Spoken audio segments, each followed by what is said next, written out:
Le 16 octobre, mardi, j'étais un jeune homme de 23 ans, heureux en ménage. 2 enfants, l'un en 2e année et l'autre en 1re année d'université. Tandis que Jenna était employée comme assistante du directeur des écoles à Parma, Ohio, à 2 villes de là, je développais des logiciels pour une société de marketing en ligne. Le mercredi 17 octobre, j'étais un homme marié très inquiet. J'étais persuadé que ma femme avait une liaison et je ne savais pas trop quoi faire. Le vendredi 19 octobre, j'étais à 400 miles de chez moi, je roulais vers le sud et j'essayais de comprendre ce que j'allais bien pouvoir faire du reste de ma vie. Inutile de dire que j'étais énervé, vraiment énervé. Jenna, ma femme, était juste une beauté avec un corps et une forme supérieure. Pour être tout à fait honnête, c'est ce qui a attiré mon attention sur elle lorsque nous étions tous deux en 2e année à l'université de l'État de l'Ohio, il y a 1 million d'années. Bien qu'elle ait pris un peu de poids avec le temps, et qui n'en a pas pris, elle restait une femme extrêmement séduisante.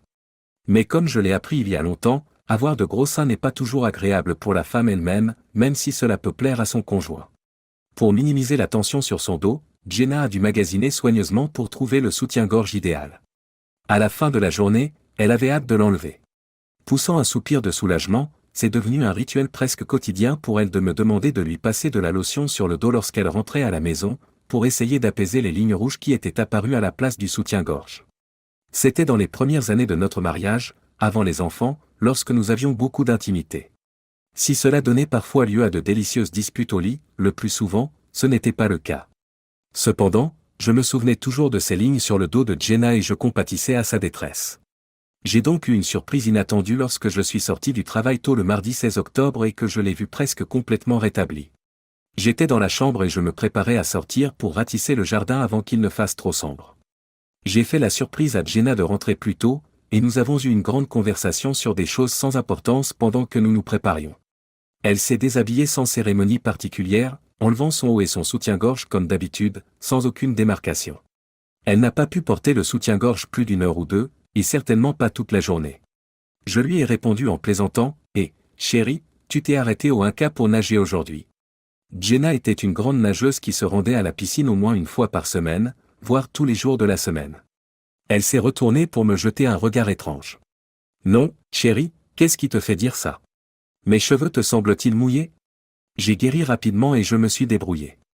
J'ai haussé les épaules, semblant mal à l'aise, et j'ai dit, « Non, désolé, une question stupide, je suppose. » C'était un mensonge, je n'avais pas appelé du tout, mais c'était le mieux que je pouvais faire sur le moment.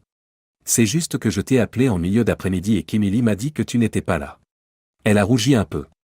Il y a quelques jours, Chloé m'a parlé de soldes à Pottery Barn, alors j'y suis allé pour voir si je pouvais trouver quelque chose pour le cadeau de mariage de la fille des Rainer le mois prochain. Il s'est avéré qu'il n'y avait pas grand-chose, mais c'était bien de sortir du bureau pour une fois. J'ai eu l'impression de faire l'école buissonnière.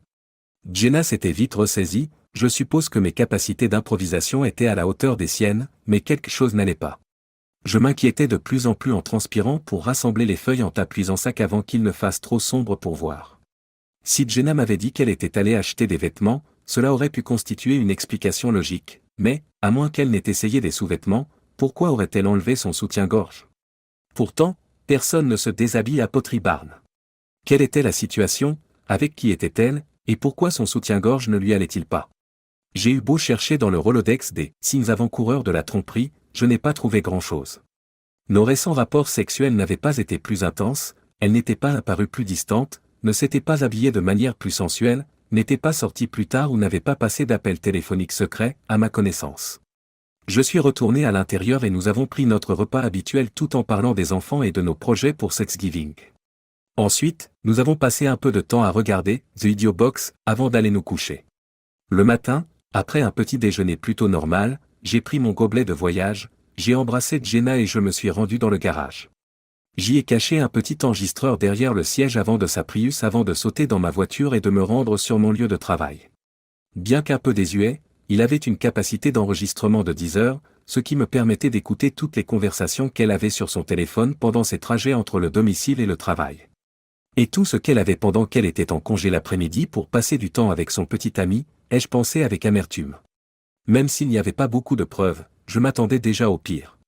Mes antennes déployées, j'ai observé que Jenna avait l'air un peu nerveuse mercredi soir. Un tout petit peu inquiète, un peu plus sollicitée que d'habitude.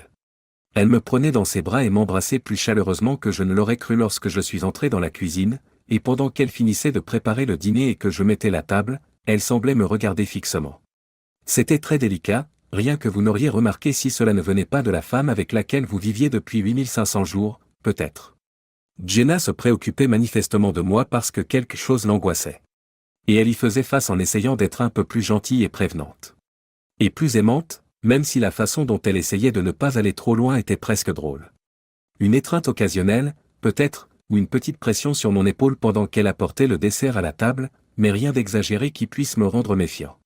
Il était évident qu'elle ne voulait pas que je commente. « Waouh, Jenna, tu es vraiment très tactile ce soir, il se passe quelque chose de spécial. » Elle marchait donc sur la corde raide, et j'étais encore plus anxieux de la voir faire.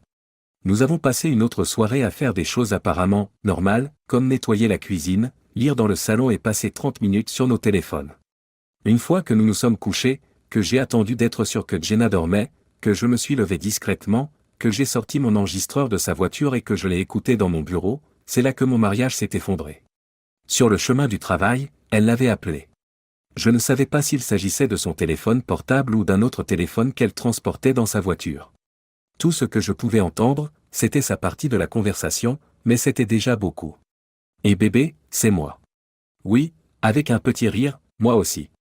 J'avais encore des fourmis dans les jambes hier soir, j'ai eu du mal à ne pas faire un grand sourire devant lui. « Oui, bien sûr, oui, écoutez une minute. » Non, eh bien, je ne sais pas encore si c'est grave. Mais c'est pour ça que j'en ai parlé. Mike a été bizarre hier soir, il m'a demandé si je nageais à la salle de sport, ce qui semblait être une question terriblement aléatoire. Et puis il a dit qu'il m'avait appelé au travail et que je n'étais pas à la maison, alors j'ai dû inventer des bêtises pour aller acheter un cadeau de mariage.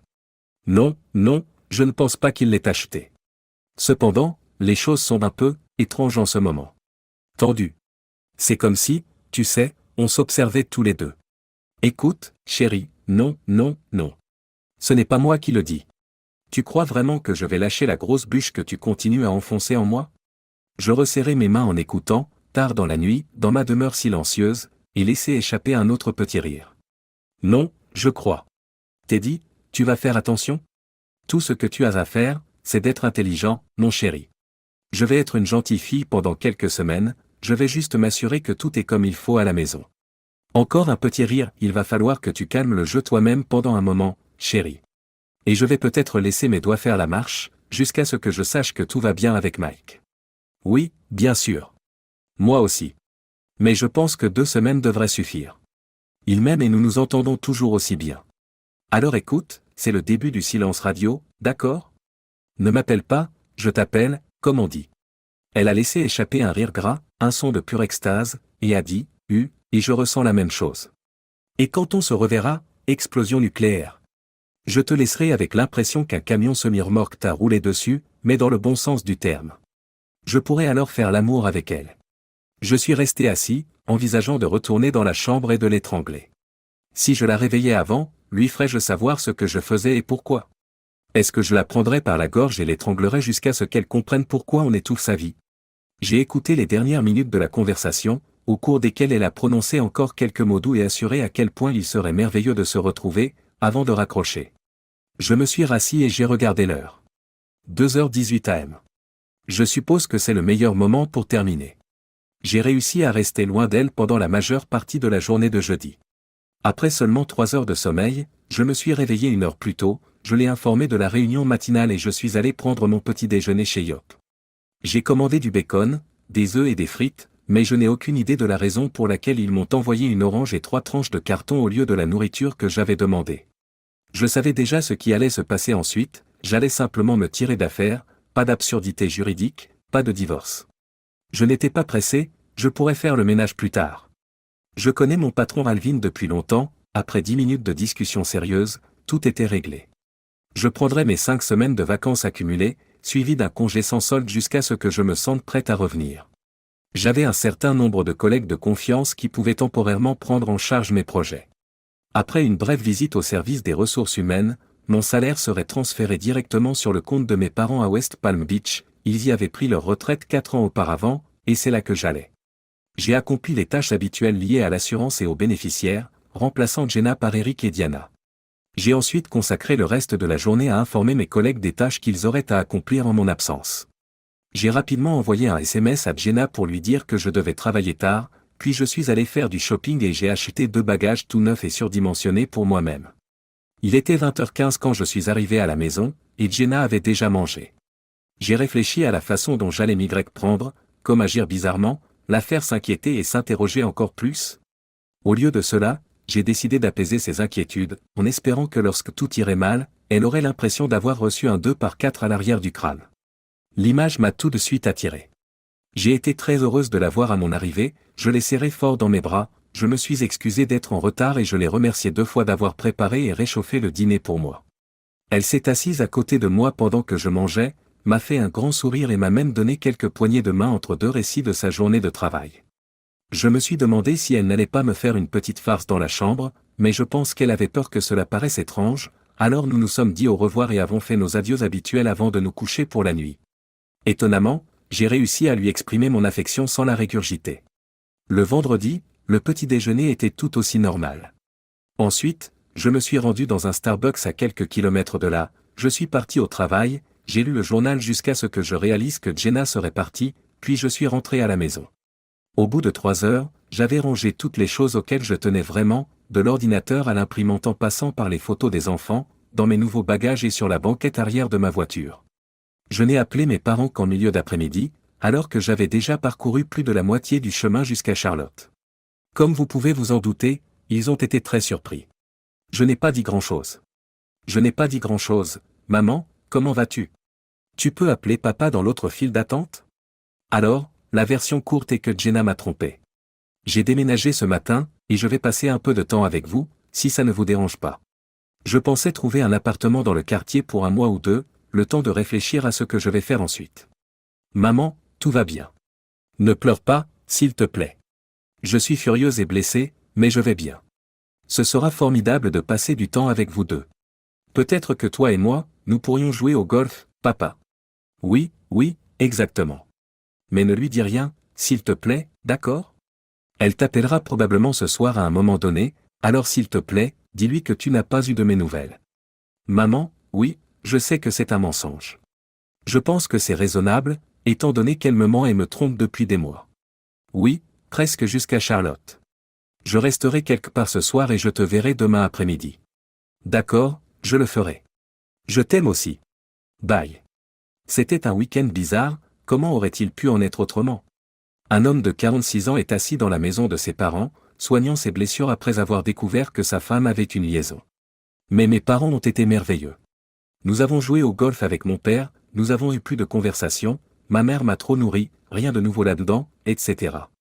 Même si je savais que je devais le faire, appeler les enfants n'était pas agréable. Jenna aurait contacté Eric et Diana, elle avait appelé mes parents 2 fois pour me demander. Sans dire un mot, sans laisser de note et en enlevant mon alliance, j'ai quitté la maison. Je n'ai pas fait de grands gestes, j'ai simplement disparu. Diana a versé 1 ou 2 larmes, et Eric est resté silencieux pendant un moment avant de jurer plusieurs fois.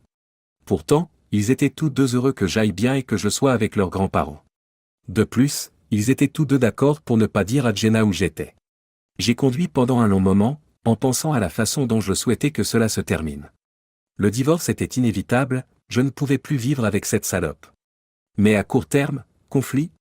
Devoir supporter ses excuses larmoyantes et ses excuses inutiles? Non, je ne crois pas, merci beaucoup. J'ai donc dû attendre 5 jours, pendant lesquels Jenna a dû devenir folle, cherchant à savoir où j'étais, si j'avais découvert toute l'histoire, et ce que j'allais faire. Elle a appelé mes parents, mon patron et les enfants pendant 5 jours d'affilée, et à chaque fois, ils se sont contentés de lui dire qu'ils n'avaient aucune idée de l'endroit où je me trouvais. Et j'ai passé un appel le jeudi 25 octobre, le 6e jour. Allô, Madame Fleury? C'est Mike Adams, ma femme Jenna travaille avec votre mari Teddy au bureau du surintendant. Oui, il va bien, du moins pour autant que je sache. Mais j'ai peur d'avoir de mauvaises nouvelles. Non, laissez-moi vous expliquer. Je suis désolé de vous appeler. Mais j'ai la preuve que ma femme a eu une liaison avec un certain Teddy, et il semble assez probable qu'il s'agisse de votre mari. Oui, oui, un fichier audio. D'une conversation, je n'ai que la version de Jenna, mais elle l'appelle Teddy, et pour autant que je sache, nous ne connaissons personne d'autre portant ce nom. Ce n'est pas vraiment une preuve positive, mais... Oui, bien sûr. Donnez-moi une adresse email, et je vous enverrai un lien Dropbox où vous pourrez télécharger une copie. Vraiment? Je suis vraiment désolé, je n'en avais aucune idée. Mais s'il l'a déjà fait, cette cassette devrait vous aider à le coincer. Vous pourriez lui faire écouter un extrait, peut-être, juste une phrase ou deux de Jenna. Quelque chose de vraiment accablant, et ne lui dites pas que vous n'avez que sa version, faites-lui croire que vous avez enregistré toute la conversation. Vous pourriez obtenir une confession de sa part de cette façon.